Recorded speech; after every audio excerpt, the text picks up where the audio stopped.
Sigurado ako na 'pag natutunan mo itong gawin ay hindi ka na mag-order sa'kin.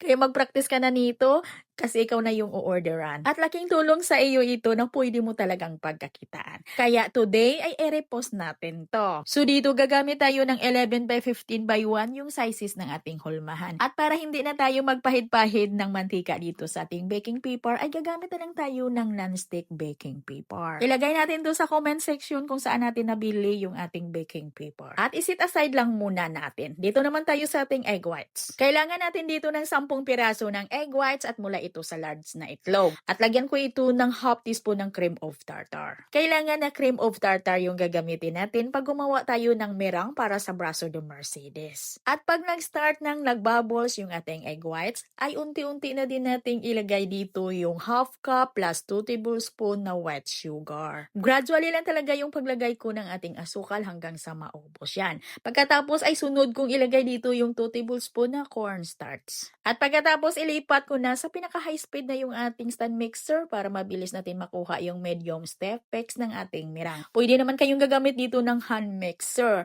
Basta batihin mo lang na hanggang sa maging ganito na yung consistency ng ating mirang. Na yung hindi lang siya masyadong matibay. At ilagay natin ito agad sa na-prepare na natin na hulmahan. At uunahin ko yung kulay puti, balihatiin natin yung ating mirang kasi gagawa tayo dito ng flavor chocolates.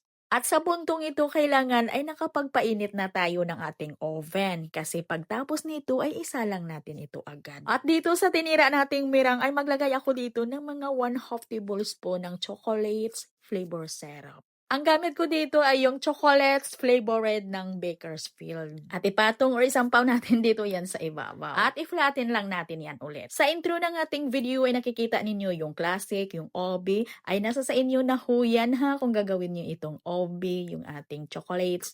At nasa inyo na din ho yan kung maglagay kayo dito ng flavor. Na kung gusto kayo dito sa ating recipe na yung plain lang na hindi kayo maglagay ng flavor, go! Yun ang masarap din. Bali huwag nyo nang hatiin yung inyong mga mirang. Bali ilagay nyo na lahat dito sa ating tray kung gagawa ng walang flavor. At isa lang natin ito agad sa ating oven na may preheated 160 degrees Celsius sa loob ng 25 minutes. At habang naghihintay tayong maluto, ay magluto muna tayo ng ating palaman. So dito gagamit tayo ng 10 pieces ng egg yolk at mula ito sa large na itlog. Bali dinurog ko lang yan ng todo yung egg yolks natin kasi ay medyo malamig pa, galing pa sa chiller. At naglagay ako dito ng 1 can o isang lata ng condensed milk. Lagyan ng 1 teaspoon vanilla extract at haluin ko muna yan at isa lang natin ito. Mahina lang talaga yung apoy ng ating kalan dito at diretso lang or huwag lang talaga tigilan sa paghalo hanggang sa lumapot yan. At pag ganito na yan kalapot ay ilagay natin or maglagay ng 1 tablespoon ng refrigerated margarine.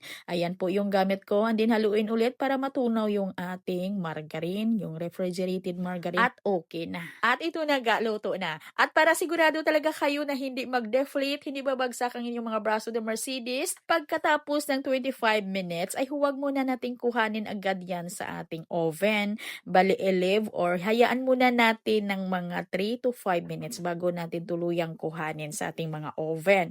Para sigurado talaga tayo na hindi mag-deflate yung ating mga braso de Mercedes. At naglagay tayo dito on top ng powdered sugar at dito din sa katsa. Bali naglagay din ako dito ng powdered sugar para sigurado talaga na hindi didikit yung ating mga braso de Mercedes. At dahan-dahanin lang natin tanggalin yung ating mga baking paper. Sa pag-roll natin dito ay maganda gagamitin dito yung katsa ng harina kasi sapnot siya or hindi siya dulas. Di kagaya ng baking paper na medyo madulas. Ito na yung ginagamit ko pag maramihan na yung gawa ko. Katsa ng harina kasi maganda talaga siya gamitin pang roll. Kung gusto talaga natin na makinis talaga yung ating palaman, hindi ko na ipakita sa inyo. Yung palaman natin ay binati ko yan sa hand mixer para maging makinis. Nang lumamig yan ng kunti ay binati ko yan sa hand mixer.